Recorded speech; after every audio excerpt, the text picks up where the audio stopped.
بسم اللہ الرحمن الرحیم۔ السلام علیکم دوستو، اللہ تبارک و تعالی قرآن پاک کی سورہ ال عمران میں ارشاد فرماتا ہے، اور بے شک اللہ تبارک و تعالی کا پہلا گھر ہے جو لوگوں کے لیے مقرر کیا گیا، وہ مکہ میں ہے، جو تمام دنیا کے لیے برکت والا اور ہدایت والا ہے۔ میرے دوستو، کیا آپ جانتے ہیں کہ دنیا میں سب سے پہلے اللہ تبارک و تعالی نے اپنے گھر خانہ کعبہ کو کس طرح اور کب بنایا؟ کیا یہ بات سچ ہے کہ اللہ تبارک و تعالی نے خانہ کعبہ کو پیدا کیا؟ اور خانہ کعبہ کی تعمیر سب سے پہلے کس نے کی؟ اور خانہ کعبہ کا حج اور طواف کرنے والے سب سے پہلے کون لوگ تھے؟ اور آج جو خانہ کعبہ ہم دیکھتے ہیں، اس کی تعمیر کتنے سو سال پرانی ہے، اور خانہ کعبہ کو اب تک کتنی بار تعمیر کیا جا چکا ہے؟ کعبہ شریف جب موجود نہیں تھا تو اس سے پہلے وہاں پر کیا تھا، اور خانہ کعبہ کا چھپا ہوا راز کیا ہے؟ دوستو، ان سارے سوالوں کا جواب قرآن و حدیث کی روشنی میں آج کی اس ویڈیو میں ہم آپ کو بتائیں گے، لہٰذا آپ سے ریکویسٹ کرتے ہیں کہ ہماری اس ویڈیو کو آخر تک ضرور دیکھیے گا۔ دوستو، خانہ کعبہ ایک ایسا مقدس مقام ہے جس کو دیکھنے کے لیے ہر مسلمان تڑپتا ہے، اور جس کا طواف کرنے کے لیے ہر مسلمان کا دل ترستا ہے۔ میرے دوستو، خانہ کعبہ کی موجودہ عمارت 404 سال پرانی ہے۔ خانہ کعبہ کو اب تک 10 مرتبہ تعمیر کیا جا چکا ہے۔ میرے دوستو، خانہ کعبہ کی سب سے پہلی تعمیر حضرت آدم علیہ السلام کی تخلیق سے 2000 سال پہلے ہوئی، اور خانہ کعبہ کی سب سے پہلی تعمیر فرشتوں نے کی۔ جس طرح کی تفسیر قرطبی میں لکھا ہے کہ جب اللہ تبارک و تعالیٰ سے فرشتوں نے کہا کہ انسان تو پیدا ہونے کے بعد زمین میں لڑائی جھگڑے کرے گا اور بہت خون ریزی ہوگی، جس پر اللہ پاک نے فرمایا کہ جو کچھ میں جانتا ہوں وہ تم نہیں جانتے، تو فرشتے یہ سوچنے لگے کہ اللہ تبارک و تعالی ہم سے ناراض ہو گیا ہے۔ اس وقت فرشتے اللہ تبارک و تعالی کو راضی کرنے کے لیے اللہ تبارک و تعالی کے عرش کے نیچے طواف کرنے لگے اور اللہ پاک کی تسبیح بیان کرنے لگے، تو اللہ تبارک و تعالی نے ان پر رحمت نازل فرمائی اور اپنے عرش کے نیچے خوبصورت اور حسن و جمال والا گھر بنایا، جو زبرجد کے 4 ستونوں پر قائم تھا، اور یہ گھر فرشتوں کے بیچ بیت المعمور کے نام سے متعارف ہوا۔ جس طرح کہ اللہ تبارک و تعالی سورہ طور میں بیت المعمور کا ذکر فرماتا ہے، میرے دوستو، بیت المعمور فرشتوں کا کعبہ ہے، اور یہ 7ویں آسمان میں عرش کے سامنے کعبہ شریف کے بالکل اوپر ہے۔ فرشتوں کے بیچ بیت المعمور کی ایسی ہی حرمت ہے جیسے زمین پر کعبہ معظمہ کی حرمت ہے۔ یہ آسمان والوں کا قبلہ ہے، اور ہر روز 70,000 فرشتے اس کا طواف کرتے ہیں اور نماز کے لیے حاضری دیتے ہیں۔ جو فرشتہ ایک بار بیت المعمور میں طواف کر لیتا ہے یا نماز پڑھ لیتا ہے تو اس کے بعد دوبارہ اس کو کبھی موقع نہیں ملتا، بلکہ ہر روز نئے 70,000 فرشتے بیت المعمور میں حاضری دیتے ہیں اور اللہ تبارک و تعالیٰ کی عبادت کرتے ہیں۔ بخاری اور مسلم شریف کی حدیث ہے کہ حضور پاک صلی اللہ تعالیٰ علیہ وسلم کو بھی بیت المعمور دکھایا گیا۔ میرے دوستو، سب سے پہلے اللہ تبارک و تعالیٰ نے فرشتوں کے لیے کعبہ بنایا، جس کو بیت المعمور کہا جاتا ہے۔ اس کے بعد اللہ تبارک و تعالیٰ نے فرشتوں کو حکم دیا کہ زمین پر بھی اس بیت المعمور کی عمارت میرا گھر بناؤ، تاکہ جس طرح فرشتے بیت المعمور کا طواف کرتے ہیں، اسی طرح زمین پر میرے بندے اس گھر کا طواف کریں اور میری عبادت کریں۔ چنانچہ فرشتوں نے اللہ تبارک و تعالیٰ کے حکم کی تعمیل کرتے ہوئے سب سے پہلے زمین پر بیت اللہ شریف کی تعمیر کی اور اس کا طواف شروع کیا، اور فرشتوں نے ہی سب سے پہلے خانہ کعبہ کا حج کیا۔ میرے دوستو، خانہ کعبہ کی دوسری تعمیر اس وقت ہوئی جب اللہ تبارک و تعالیٰ نے حضرت آدم علیہ السلام کو تخلیق کرنے کے بعد زمین پر اتارا۔ اس طرح جب حضرت آدم علیہ السلام جنت سے زمین پر تشریف لائے تو حضرت آدم علیہ السلام نے اللہ تبارک و تعالیٰ کی بارگاہ میں عرض کی، یا رب العالمین، میں یہاں نہ تو ملائکہ کی تسبیح و تکبیر سن سکتا ہوں اور نہ ہی کوئی عبادت گاہ دیکھتا ہوں، جیسا کہ آسمان میں بیت المعمور کو دیکھا کرتا تھا، جس کے ارد گرد فرشتے طواف کیا کرتے تھے۔ حضرت آدم علیہ السلام کی یہ فریاد سن کر اللہ تبارک و تعالیٰ نے حضرت آدم علیہ السلام سے فرمایا کہ جاؤ، جہاں پر ہم نشان بتائیں وہاں کعبہ بنا کر اس کے ارد گرد طواف کر لو، اور اس کی طرف منہ کر کے نماز بھی ادا کرو۔ حضرت جبرائیل علیہ السلام کو اللہ تبارک و تعالیٰ نے حضرت آدم علیہ السلام کی رہبری کے لیے ان کے ساتھ بھیجا۔ چنانچہ حضرت جبریل علیہ السلام اللہ تبارک و تعالیٰ کے حکم کے مطابق حضرت آدم علیہ السلام کے ساتھ چل پڑے اور انہیں اس مقام پر لائے جہاں سے زمین بنی تھی۔ یعنی کہ جس جگہ سب سے پہلے زمین کی جھاگ پیدا ہوئی تھی اور پھر وہی جھاگ پھیل کر پوری زمین بنی، اس مقام پر حضرت جبرائیل علیہ السلام نے اپنے پر کو زمین پر مارا تو 7 زمینوں تک خانہ کعبہ کی بنیاد ڈال دی، جن بنیادوں کو فرشتوں نے 5 پہاڑوں کے پتھروں کی مدد سے بھرا اور ان بنیادوں پر چاروں طرف دیواریں کھڑی کر دی۔ ان 5 پہاڑوں میں کوہ لبنان، کوہ طور، کوہ جود حرا وغیرہ بھی شامل تھے۔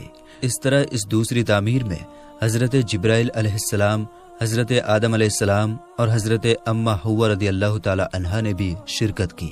حضرت اماں حوا رضی اللہ تعالی عنہا مٹی اٹھا کر لاتی اور حضرت آدم علیہ السلام خانہ کعبہ کی تعمیر کرتے۔ جب خانہ کعبہ کی تعمیر کا کام مکمل ہو گیا تو پھر اللہ تبارک و تعالی نے حضرت آدم علیہ السلام کو طواف کرنے کا حکم دیا اور ساتھ ہی فرمایا کہ آپ پہلے انسان ہیں اور یہ پہلا گھر ہے۔ پھر حضرت آدم علیہ السلام خانہ کعبہ کی طرف منہ کر کے نماز ادا کیا کرتے اور اللہ تبارک و تعالی کی عبادت میں مشغول رہا کرتے۔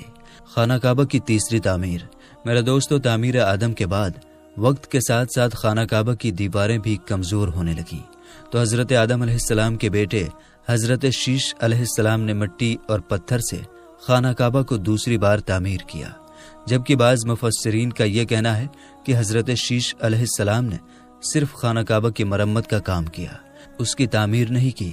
میرے دوستو، بات کرتے ہیں خانہ کعبہ کی چوتھی تعمیر کے بارے میں۔ خانہ کعبہ کی چوتھی تعمیر اس وقت ہوئی جب اللہ تبارک و تعالی نے حضرت نوح علیہ السلام کی قوم پر طوفان کا عذاب بھیجا۔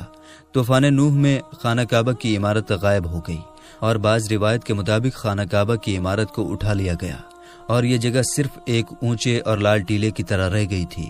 اس طوفان کے بعد جب حضرت ابراہیم علیہ السلام اس دنیا میں تشریف لائے تو اللہ تبارک و تعالی نے حضرت ابراہیم علیہ السلام کو خانہ کعبہ کی تعمیر کرنے کا حکم دیا۔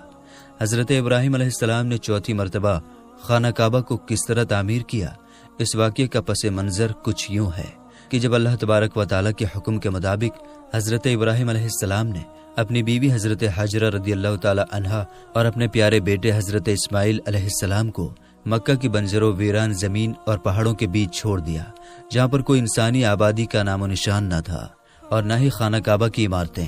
خانہ کعبہ کی جگہ بس ایک لال رنگ کا ٹیلا تھا۔ اس وقت حضرت ابراہیم علیہ السلام نے اپنی بیوی اور بچوں کو چھوڑ کر اللہ تبارک و تعالیٰ کے حکم کے مطابق مکہ کی طرف پہلا سفر کیا۔ اس کے بعد جب دوسری دفعہ حضرت ابراہیم علیہ السلام اپنے خاندان سے ملنے کے لیے فلسطین سے مکہ آئے تو تب حضرت اسماعیل علیہ السلام کی قربانی کا واقعہ پیش آیا، اور تیسری بار جب حضرت ابراہیم علیہ السلام مکہ میں تشریف لائے تو حضرت اسماعیل علیہ السلام کی شادی ہوئی اور اس وقت حضرت حاجرہ رضی اللہ تعالی عنہا کا انتقال ہو چکا تھا۔ چوتھی مرتبہ جب حضرت ابراہیم علیہ السلام مکہ میں تشریف لائے تو آپ کی ملاقات آپ کے بیٹے حضرت اسماعیل علیہ السلام سے نہ ہوئی۔ پھر پانچویں مرتبہ جب حضرت ابراہیم علیہ السلام مکہ میں تشریف لائے تو اس وقت اللہ تبارک و تعالی نے حضرت ابراہیم علیہ السلام کو بیت اللہ کی تعمیر کرنے کا حکم دیا۔ حضرت ابراہیم علیہ السلام نے حضرت اسماعیل علیہ السلام سے فرمایا کہ میرے بیٹے، اللہ تبارک و تعالی نے مجھے حکم دیا ہے کہ میں اس گھر کی تعمیر کروں۔ تو حضرت اسماعیل علیہ السلام نے عرض کیا کہ ضرور کیجئے، میں خدمت کے لیے حاضر ہوں۔ چنانچہ ایک روایت کے مطابق خانہ کعبہ کی بنیادوں کی نشاندہی حضرت جبرائیل علیہ السلام نے کی۔ اس پر حضرت ابراہیم علیہ السلام اور حضرت اسماعیل علیہ السلام نے تعمیر کا کام شروع کیا۔ جب کھدائی شروع ہوئی تو پرانی بنیادیں ظاہر ہونے لگیں جن پر حضرت آدم علیہ السلام نے بیت اللہ شریف کی تعمیر کی تھی۔ حضرت آدم علیہ السلام کی بنیادوں کے ظاہر ہونے کے بعد خانہ کعبہ کی تعمیر شروع ہوئی۔ حضرت ابراہیم علیہ السلام اپنے اس بڑھاپے میں ایک کاریگر اور حضرت اسماعیل علیہ السلام ایک مزدور کی حیثیت سے خانہ کعبہ کی تعمیر کرنے لگے۔ کوہ لبنان، کوہ حرا، کوہ ابو القیس، کوہ صفا اور کوہ مروہ، ان پانچوں پہاڑوں سے حضرت جبرائیل علیہ السلام پتھر اٹھا کر لاتے اور حضرت ابراہیم علیہ السلام کعبے میں لگاتے۔ پھر حضرت جبرائیل علیہ السلام کی نشاندہی سے جبل ابو القبیس کے کنویں سے 2 پتھر ملے۔ حضرت ابراہیم علیہ السلام ان پتھروں کو اٹھا کر لائے۔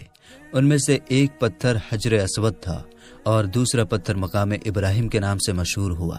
میرے دوستو، مقام ابراہیم وہ مشہور پتھر ہے جس پر کھڑے ہو کر حضرت ابراہیم علیہ السلام نے کعبہ کی دیواریں بلند کی۔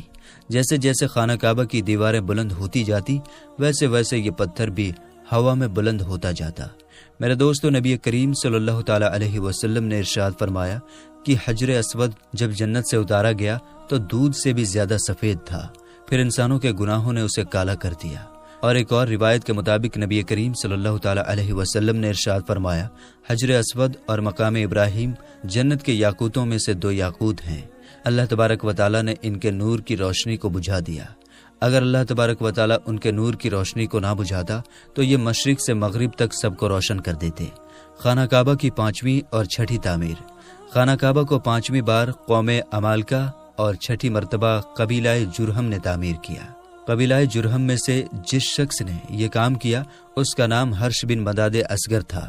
خانہ کعبہ کی 7ویں تعمیر میں خانہ کعبہ کی 7ویں تعمیر کرنے والے نبی آخر الزماں حضرت محمد مصطفیٰ صلی اللہ تعالی علیہ وسلم کے پاک نسب میں سے ایک بزرگ ہیں جن کا نام حضرت قصہ بن کلاف تھا۔ انہوں نے خانہ کعبہ کی ازرائے نو تعمیر کی اور ایک بے مثال پختہ عمارت تعمیر کرائی۔ میرے دوستو، خانہ کعبہ کی 8ویں تعمیر کی ضرورت اس وقت پڑی جب قبیلہ قریش کی سرداری کے دور میں ایک زبردست سیلاب آیا جس سے خانہ کعبہ کی دیواریں بے حد کمزور ہو گئی، تو متفقہ فیصلے کے تحت خانہ کعبہ کو قبیلہ قریش نے دوبارہ سے تعمیر کروایا، جس تعمیر میں نبی آخر الزماں حضرت محمد مصطفیٰ صلی اللہ تعالی علیہ وسلم کی ذات اقدس نے بھی شرکت فرمائی۔ لیکن اس وقت سرمایہ کم ہونے کی وجہ سے قریش کی تعمیر میں حتیم کعبہ کو شامل نہیں کیا گیا تھا۔ خانہ کعبہ کی 9ویں تعمیر اس وقت ہوئی جب یزیدی فوج کی سنگ باری کی وجہ سے خانہ کعبہ کی دیواریں شکستہ ہو گئی، تو حضرت عبداللہ بن زبیر نے حتیم کعبہ کو، جو کہ قریش کی تعمیر میں شامل نہیں کیا گیا تھا، اس کو بھی شامل کر کے بنیاد ابراہیمی پر خانہ کعبہ کو نئے سرے سے تعمیر فرمایا۔ خانہ کعبہ کی 10ویں تعمیر عبد الملک بن مروان کے نائب حجاج بن یوسف، جو کہ ایک ظالم حکمران تھا، اس نے 74 ہجری میں پھر سے خانہ کعبہ کو قریش والی تعمیر کے مطابق بنوایا۔ اس کے دور کے بعد جب خلیفہ ہارون مسند پر بیٹھا تو اس نے خانہ کعبہ کو منہدم کرنے کا فیصلہ کیا اور حضرت عبداللہ بن زبیر کی تعمیر کے مطابق خانہ کعبہ کو تعمیر کرنا چاہا، لیکن امام ابو یوسف نے یہ کہہ کر اسے روک دیا کہ اگر یہی طریقہ کار رہا تو پھر ہر آنے والا حکمران اپنی شہرت کے لیے خانہ کعبہ کو گرا کر نئی تعمیر کروایا کرے گا، اور اس طرح لوگوں کے دلوں میں اس گھر کی عظمت کم ہوتی جائے گی۔ پھر 1040 ہجری میں سلطنت عثمانیہ کے سلطان مراد بن احمد خان شاہ قسطنطنیہ نے حجر اسود والے رکن کے علاوہ ساری عمارت کی بنیاد کو بنیاد حجاج کے موافق تعمیر کروایا۔ اس تعمیر کا کام 6 ماہ کے اندر مکمل ہوا۔ اس نے خانہ کعبہ کے اندر سنگ مرمر کا پتھر لگوایا اور نہایت ہی خوبصورت چھت بنوائی، اور باہر کی دیواریں سنگ خارا سے چونا میں چنی گئی، اور نہایت ہی نفیس اور روشنی سیاہ رنگ کا پردہ خانہ کعبہ پر ڈال دیا جس پر کلمہ طیبہ تحریر تھا اور سنہری لفظوں میں سلطان کا نام بھی لکھا ہوا تھا۔ اس طرح سلطنت عثمانیہ کی تعمیر کے بعد شاہ فہد بن عبدالعزیز نے سن 1417 کو بیت اللہ شریف کی تجدید کا کام شروع کیا۔